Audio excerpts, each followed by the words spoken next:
Hello, good morning. कैसे हैं आप लोग? लास्ट क्लास हमने कहाँ तक एंड किया था? Bond energy and kinetic energy. ठीक है, आज हम जा रहे हैं पढ़ने एक नया टॉपिक, फोटो इलेक्ट्रिक इफेक्ट। आज जो जा रहे हैं हम टॉपिक पढ़ने वो है फोटो इलेक्ट्रिक इफेक्ट।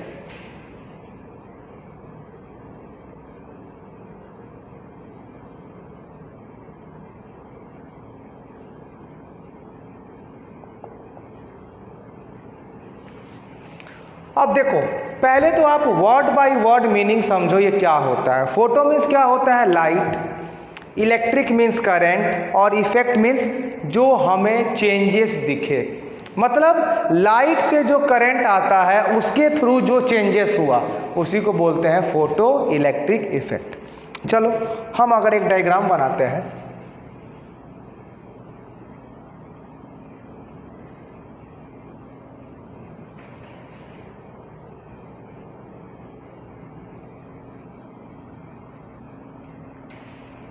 ये हमारा बल्ब है,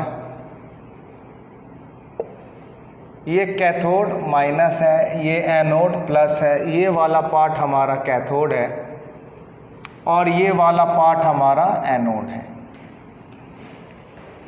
जब हम सपोज मान लो इस माइनस को हम यहाँ दिखा देते हैं, हम जब बाहर से कुछ इस पर लाइट गिराएंगे मतलब फोटोन, तो लाइट क्या होता है? इसमें एक एनर्जी होती है।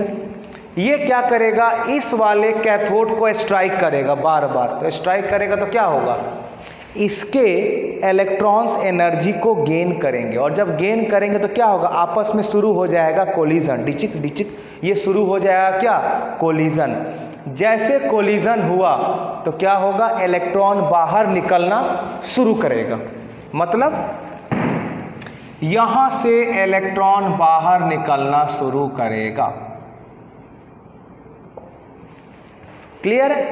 अब जब ये इलेक्ट्रॉन माइनस से पॉजिटिव मूव करेगा तो इसी मूवमेंट ऑफ इलेक्ट्रॉन को हम करंट बोलते हैं, और जब करंट मूव करेगा तो ये बल्ब जलेगा। मतलब हम क्या बोले? जब हमने फोटो दिया, लाइट दिया, तो इलेक्ट्रॉन की मूवमेंट हुआ तो करंट प्रोड्यूस हुआ, और जो करंट प्रोड्यूस हुआ उससे बल्ब जरा इफेक्ट हुआ। इसी को बोलते हैं फोटो इलेक्ट्रिक इफेक्ट। समझ में आया कि नहीं? तो हम बोलते हैं कि what do you mean by photo electric effect, और इसमें क्या क्या हम टर्म्स पढ़ेंगे। पहले आप फटाफट डायग्राम को ड्रॉ करो।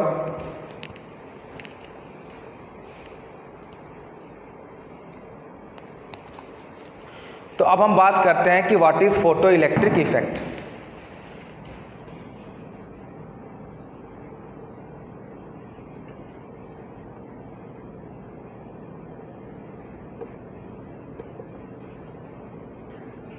क्या होता है? The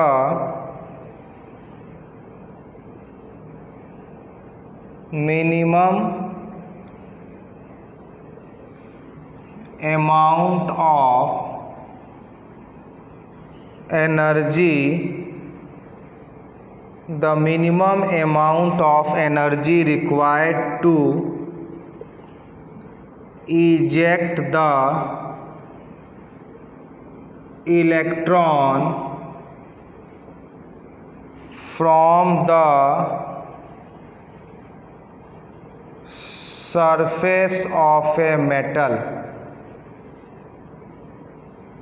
by passing certain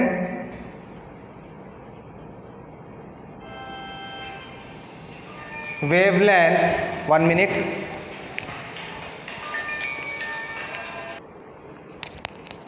by passing certain wavelength। चाहे लिखो the minimum amount of energy required to eject the electron from the surface of metal by passing, चाहे छोड़ दो, from the surface of metal. इसी को हम क्या बोलते हैं? Photo electric effect. दूसरा टर्म आता है what is photo current. What do you mean by photo current? What do you mean by photo current? Photo current क्या होता है? तो इसमें क्या बोलेंगे? द करंट produced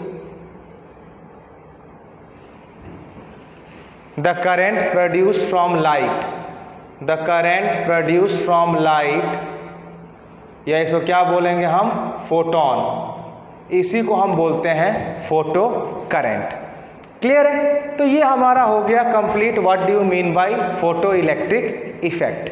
और यही फोटो करंट से जो हमारा इफेक्ट होता है इसी को बोलते हैं फोटो इलेक्ट्रिक इफेक्ट। नेक्स्ट हम बात करते हैं वर्क फंक्शन का।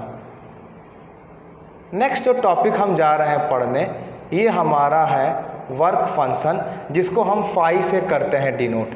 किससे करेंगे? फाई से। और ये भी क्या है, it is also a type of energy, it is also a type of energy, ये भी एक टाइप ऑफ एनर्जी है। ये क्या है? ये एक टाइप ऑफ एनर्जी है। क्लियर है? तो अगर हम बात करते हैं वर्क फंक्शन, तो वर्क फंक्शन क्या होता है? वर्क फंक्शन होता है अमाउंट ऑफ एनर्जी, ब्रैकेट में हमने लिख दिया minimum required to eject the electron from the metal surface.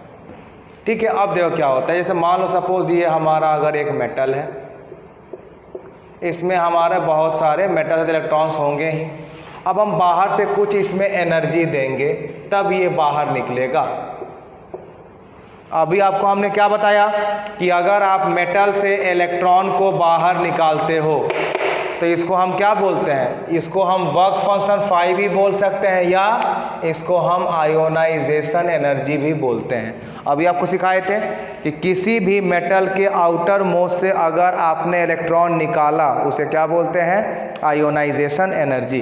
तो पहला पॉइंट इससे हमने क्या सीखा कि वर्क फंक्शन, जो हमारा वर्क फंक्शन है, work function of any metal या एलिमेंट इक्वल टू हम क्या बोलेंगे इसको? Ionization energy of metal. क्या बोलेंगे इसको? इसको हम बोलते हैं आयोनाइजेशन एनर्जी ऑफ मेटल। जैसे मान लो कि अगर आपने जो लाइट दिया इसको आपने दे दिया एनर्जी ऑफ फोटोन, और इसको निकालने के लिए अगर हमें एक्स चाहिए तो इसमें मेरा दो केस क्या बनेगा। सबसे पहला केस कि अगर मान लीजिए कि energy of photon is less than x, तो क्या होगा? Electron will not be ejected, electron हमारा बाहर नहीं आएगा। और दूसरा केस अगर हम बोल देते हैं कि मान लो एनर्जी ऑफ फोटोन अगर x से ज़्यादा है या बराबर है तो हम क्या बोलेंगे? Electron will be ejected, electron will be ejected. Next हम बात करते हैं electron will be ejected.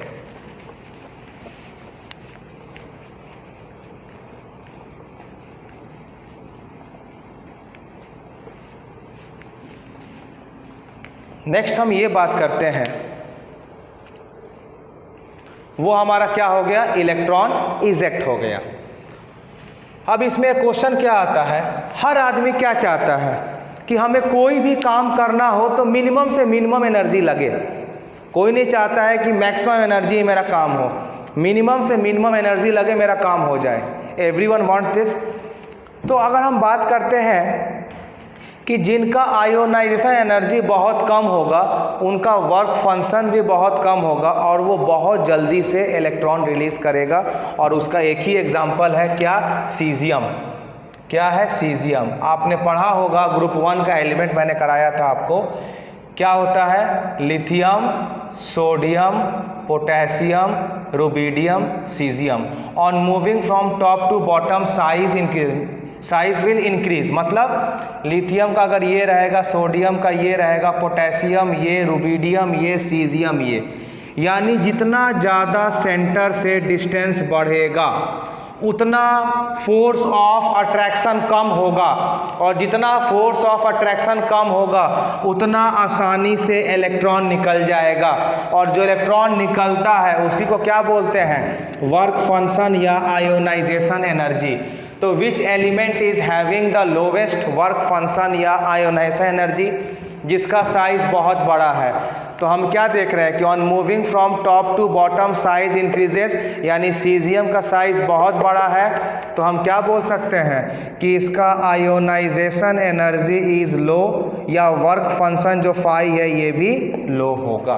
Clear है? चलिए कॉपी करो इसको आप फटाफट।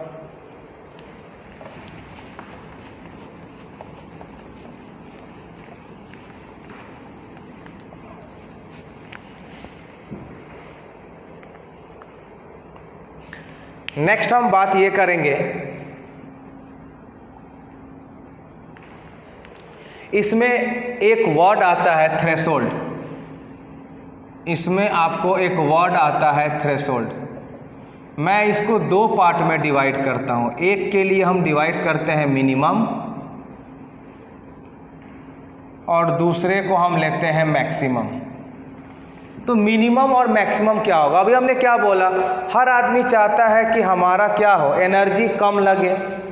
तो मुझे पता है कि एनर्जी बराबर क्या होता है, एच न्यू, यानी अगर एनर्जी कम लगेगा तो फ्रीक्वेंसी भी कम लगेगा। और एक फार्मूला होता है एच सी बाई लैम्डा, मतलब अगर एनर्जी कम लगेगा तो वेवलेंथ ज़्यादा लगेगा। तो यानी मिनिमम की हम बात करें तो वो फ्रीक्वेंसी के लिए डिफाइन होगा, अगर हम मैक्सिमम की बात करें तो वो डिफाइन होगा वेवलेंथ के लिए। तो पहला क्वेश्चन है definition, what do you mean bye threshold frequency? Threshold frequency symbol हम मानते हैं म्यू नॉट, क्योंकि फ्रीक्वेंसी केवल होता है म्यू, यहाँ दिया है थ्रेशोल्ड फ्रीक्वेंसी म्यू नॉट। तो इसे क्या बोलते हैं, the minimum frequency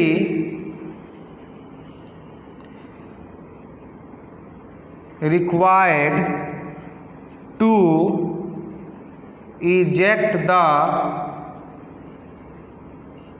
electron from the surface of a metal is known as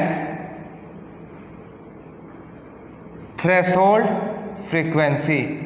क्या बोलेंगे इसको हम, थ्रेशोल्ड फ्रीक्वेंसी। सिंबल हमारा ये रहेगा। अगर हमने बात किया मैक्सिमम का, तो मैक्सिमम क्या होगा हमारा, वेवलेंथ।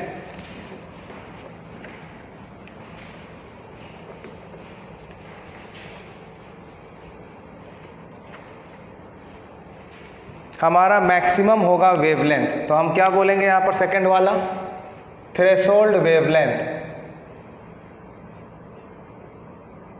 थ्रेशोल्ड वेवलेंथ जिसको हम क्या बोलेंगे, लैम्डा नॉट। इसमें क्या होता है, द मैक्सिमम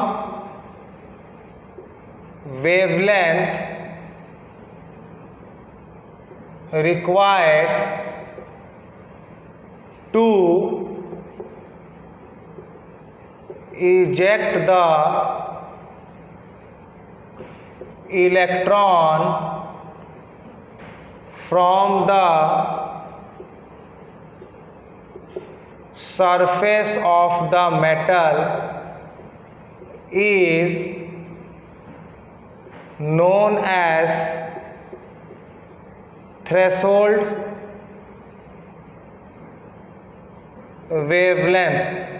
क्या होगा सिंबल इसका, लैम्डा नॉट। अब इन दोनों के फॉर्म में हम डिफाइन करेंगे वर्क फंक्शन।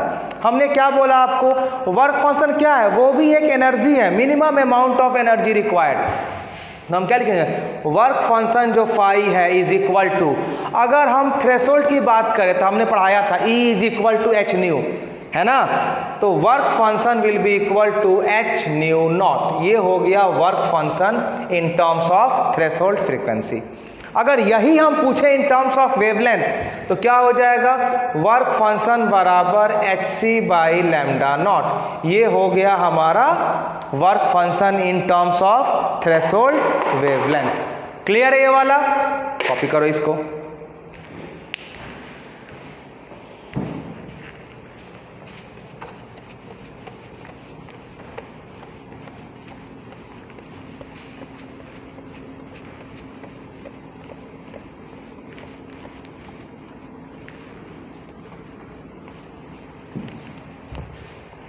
नेक्स्ट हम बात करते हैं काइनेटिक एनर्जी। नेक्स्ट हम बात करते हैं काइनेटिक एनर्जी।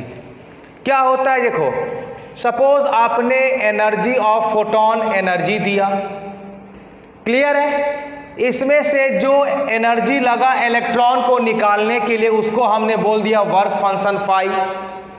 तो what is my kinetic energy? Kinetic energy is equal to जो आपने एनर्जी ऑफ फोटोन दिया माइनस जो एनर्जी लगा इलेक्ट्रॉन को निकालने में, उन दोनों को डिफरेंस करने के बाद जो एनर्जी बचता है उसे क्या बोलते हैं हम? Kinetic energy.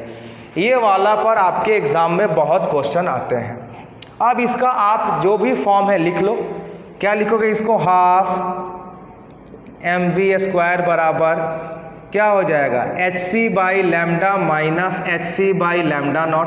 इस टर्म में भी आपको आ सकता है, कॉमन निकाल दो तो ये क्या बन जाएगा, हाफ mv² बराबर hc कॉमन 1/λ माइनस 1/λ0। आपका एक ये भी फॉर्मूला आ सकता है, एक फॉर्मूला ये, एक ये। अब इसी को अगर हम लिखते हैं इन टर्म्स ऑफ फ्रीक्वेंसी तो क्या होगा, हाफ mv² बराबर hν माइनस hν0, यानी हम क्या लिखते हैं इसको, हाफ mv² बराबर h कॉमन न्यू माइनस ν0। इसमें भी आप फॉर्मूला को लिख सकते हो। तो ये तीन तरह का फॉर्मूला है जो आपके वेरिएशंस आ सकते हैं। यानी हम फाइनली क्या लिख सकते हैं इसको, काइनेटिक एनर्जी बराबर hc 1/λ/1/λ0, ये भी हम लिख सकते हैं। या हम काइनेटिक एनर्जी बराबर h न्यू माइनस ν0, ये भी हम लिख सकते हैं। तो ये फॉर्मूला हो गया काइनेटिक एनर्जी, मतलब after the ejection of electron जो एनर्जी हमें बच गया उसे हम बोलते हैं काइनेटिक एनर्जी। और ये हमारे वेरियस एग्जाम में आपको फॉर्मूलाज के बहुत सारे वैरायटीज मिलेंगे। हम तो कहते हैं कि अगर आपने ये वाला समझ गया बढ़िया से तो आपको ये सारे फॉर्मूला पर कोई डाउट नहीं होगा। समझ में आया? कॉपी करो इसको।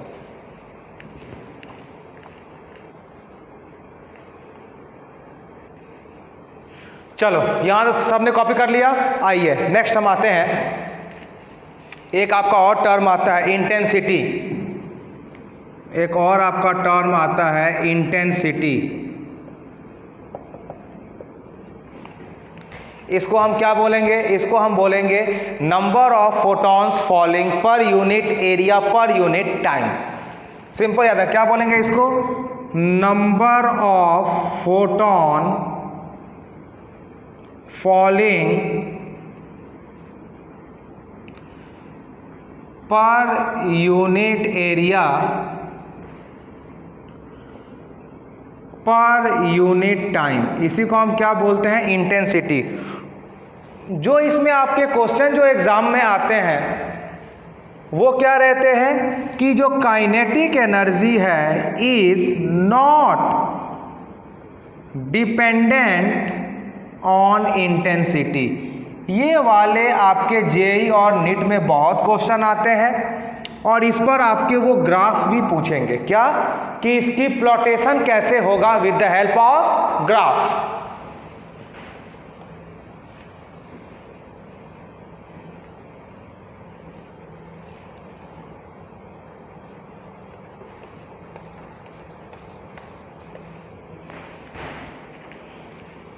तो देखो, अगर हम बात करते हैं, ग्राफ ड्रॉ करते हैं इंटेंसिटी वर्सेस काइनेटिक एनर्जी, तो आप क्या देख रहे हो कि काइनेटिक एनर्जी और इंटेंसिटी में कोई रिलेशन है ही नहीं। तो क्या हो जाएगा, एक कांस्टेंट लाइन ड्रॉ करना पड़ेगा। क्या ड्रॉ करना पड़ेगा?